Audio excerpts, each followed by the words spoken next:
Saygıdeğer izleyicilerimiz, Almanya'da faaliyet gösteren Türk dernek ve kuruluş temsilcileri 26 Eylül'de yapılacak federal seçimlerinde Alman vatandaşlığı alan ya da çifte vatandaş olan herkesi sandığa davet ederek kullanılmayan her oyun ırkçı partilerin işine yarayacağını söyledi. Almanya'da 900'den fazla caminin olduğu ve genel merkezi Köln'de bulunan Diyanet İşleri Başkanlığı DİTİB Genel Başkanı Kazım Türkmen yaklaşan seçimlerle ilgili açıklamalarda bulundu. Almanya'nın 83 milyon nüfusu ile Avrupa'nın en önemli ülkesi olduğuna dikkat çeken Türkmen, 26 Eylül'deki seçimlerin herkes için büyük önem arz ettiğini, Almanya'da yaşayan Türkiye kökenlilerin hem anayasal hem de sorumluluklarını yerine getirmek için mutlaka sandığa gitmeleri gerektiğini söyledi. Türkmen, Almanya'daki Türkiye kökenli Alman vatandaşı seçmen sayısı istatistiklere göre yaklaşık 1 milyon 250 bin civarında. 61,5 milyonluk seçmen kitlesine bakıldığında Türkiye kökenli seçmenler %2,3 oranına tekabül etmekte. Sandığa giderek veya önceden mektup yoluyla oy kullanmanın anayasal bir hak olduğunun bilincine varmamız gerekiyor dedi. Türkmen konuşmasına şu şekilde devam etti. Buradaki Türkiye kökenli Alman vatandaşı seçmenler kendi geleceğini kendileri belirlemeliler. Seçmen seçimlere ne kadar etkin katılım sağlarsa o derece ciddiye alınır. Ayrıca anketlere bakıldığında bazı partiler arasında oy farkı veya %5 barajına olan mesafe o kadar azdır ki her bir oyun değeri bu durumda daha da artmış durumda. Böylelikle bir oy bile seçim sonucunu değiştirebilir. Aksi takdirde kullanılmayan her bir oy aşırılıkçı bir partiye yarayabilir. Oy kullanmak sadece kendiniz için değil, oy kullanma hakkı olmayan insanlar için de bir sorumluluk anlamına gelmektedir dedi. Kimseyi tercihleri konusunda yönlendirmediklerinin altını çizen Türkmen, partilerin programlarının incelenerek sandığa gidilmesini tavsiye etti. Türkmen, bizler bu toplumun bir parçasıyız. Özellikle çifte vatandaşlık, dini cemaat statüsü, din dersleri, eşit haklar gibi bazı hakların elde edilmesi, başörtülü kardeşlerimizin hak mağduriyetine uğramamaları için seçim tercihimizi belirlemeliyiz dedi. Bu hakların meşru yollardan elde edilmesinin yolu demokratik katılımdan geçer dedi. Genel merkezi Köln'de bulunan Avrupa Türk İslam Birliği Genel Başkanı Durmuş Yıldırım da demokratik vazifemizi yerine getirmek için sandıklara gidelim çağrısında bulundu. Yıldırım, bu toplumun bir parçası olarak siyasal hak ve özgürlüklerin temsil edilmesi ve ülke yönetimine katkı sunmak anlamında seçimler bu ülkenin bir vatandaşı olarak bize paha biçilmez bir imkan sunmaktadır. Bu imkanın hak ettiği yer ve değer toplumumuz tarafından yeterince dikkate alınmadığı zaman bizi hangi tehlikelerin beklediği hepimizin malumudur. Seçimlere katılımın az ve düşük olması her zaman aşırı sağcı partilerin oy oranlarının daha da yükselmesi anlamına geliyor dedi. Çok kültürlü bir toplumda gelecek 4 yılda kişilerin hayatlarını etkileyecek kararlar alacak federal meclisin oluşumuna katkı sunmanın bir vatandaşlık görevi olduğunu belirten Yıldırım, bu ülkenin bir vatandaşı olarak hem kendi geleceğimize hem de çocuklarımızın geleceğine sahip çıkmak noktasında seçimlere katılarak demokratik haklarımızı kullanma ile ilgili tavrımızı en bariz şekilde göstermiş oluruz. Bu ifade ettiğimiz düşünceler ışığında Türkiye kökenli Alman vatandaşlarımızı seçime katılmaya davet ediyoruz dedi. İslam Toplumu Milli Görüş Genel Sekreteri Bekir Altaş, Almanya için alternatif gibi ırkçı bir partinin federal meclis veya eyalet parlamentolarına kalıcı bir şekilde yerleşmeyi başarmasının kendilerini endişelendirdiğini söyledi. Federal hükümetin her türlü ırkçılığa, her türlü önyargı suçlarına karşı her düzeyde kararlı adımlar atmasını bekliyorum. Aşırı sağcılıkla mücadelenin sivil toplumda olduğu kadar kamu hizmetleriyle de olması gerektiğini ifade etti. Altaş, İslami cemaatlerin kamu hukuku kapsamında tanınması gerekir. Bu konuda Müslümanlara farklı davranılıyor ve Müslümanlar pek çok haktan mahrum bırakılıyor. Elbette bu bağlamda sıradan çözümlerin olmadığının farkındayım. Ancak Almanya'nın hiçbir yerinde bu statükoyu değiştirmek için samimi ve kapsamlı bir çaba görmüyorum dedi. Almanya'da yaşayan yaklaşık 5,5 milyon Müslüman seçmene çağrıda bulunan Altaş, mutlaka sandığa gidin, oy verin. Çünkü seçimlerde sadece kullanılan oylar değil, kullanılmayan oylar da sayılıyor. İki şer arasında ehveni şerri seçin şeklinde konuştu. Uluslararası Demokratik Birliği Genel Başkanı Köksal Kuş, 26 Eylül seçimiyle ilgili yaptığı açıklama 26 Eylül tarihinde yapılacak olan seçimlerle ilgili yaptığı konuşmada vatandaşlarımızın hak arama mücadelesi için bu ülkedeki siyasal hak ve özgürlüklerinin temsil edilmesi ve ülke yönetimine katkı sağlamaları anlamında siyasal katılımı önemsediklerinin altını çizdi.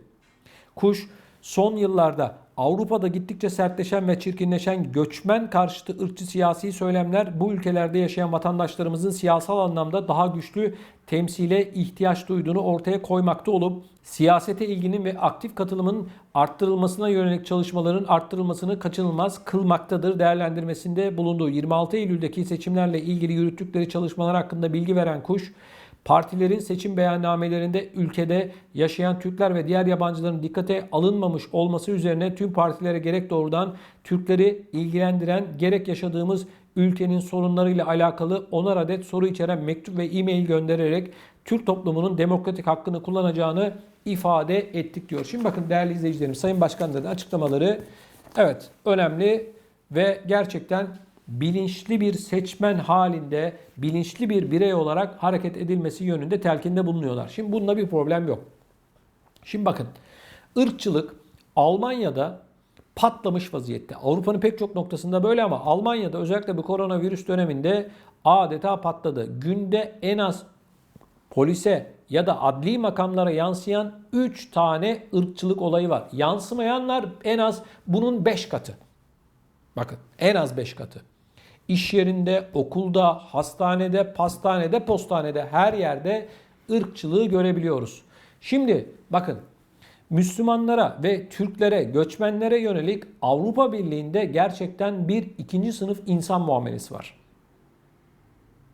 Hristiyanlara yönelik alınan kararların %10'u bile Müslümanlara yönelik alınmıyor. O zaman biz de şunu soruyoruz. Diyoruz ki nerede insan hakları, nerede dil, din özgürlüğü? Burada bulunan vatandaşlarımız, Almanya'da yaşayan vatandaşlarımızın pek çoğu zaten Alman vatandaşı. Almanya hükümetinin, Almanya devletinin bu insanların dil, din özgürlüğünü de yerine getirmesi gerekiyor. Evet değerli izleyicilerimiz, AfD denilen ırkçı bir parti var ve bu parti Türkiye ve göçmen düşmanı bir parti.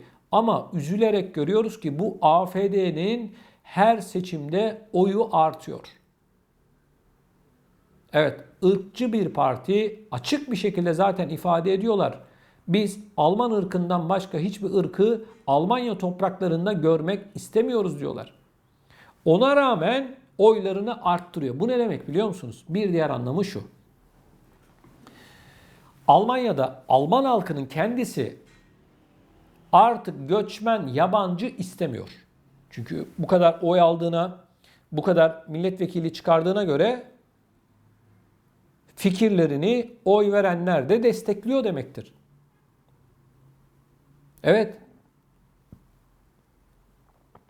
Evet değerli izleyicilerimiz. Yani biz matematiği konuşuyoruz. Yorum falan değil bu. Adamlar oylarını arttırıyorlar. Irkçılıkta sınır tanımıyorlar. Göçmen istemiyorlar. Yabancı istemiyorlar. Hiçbir şekilde ülkeye yeni giriş istemiyorlar. Bu kadar basit. Bakıyoruz milletvekili sayısı artıyor. Şimdi o zaman bakın. Bu seçimlerde çok bilinçli bir şekilde hareket etmemiz gerekiyor. Bu açık bir şekilde görünüyor. 1. Irkçılardan uzak duracağız. 2. Bakın Türkiye ya da Türk kimliğini kullanan bölücü terör sevdalıları var. Hep anlatıyorum, yine anlatıyorum. Bizlerin oyunu alarak meclise, federal meclise, eyalete vesaire seçilen bu terör sevdalıları her fırsatta Türkiye'yi karalıyor. Bakın. Onların ipi başkalarının elinde. Hani onların adı milletin vekili ya, milletvekili ya, alakası yok. Onların adı terör vekili. Bunlar Türkiye düşmanı, Türk düşmanı. Yani AfD'den daha da ırkçılar bunlar.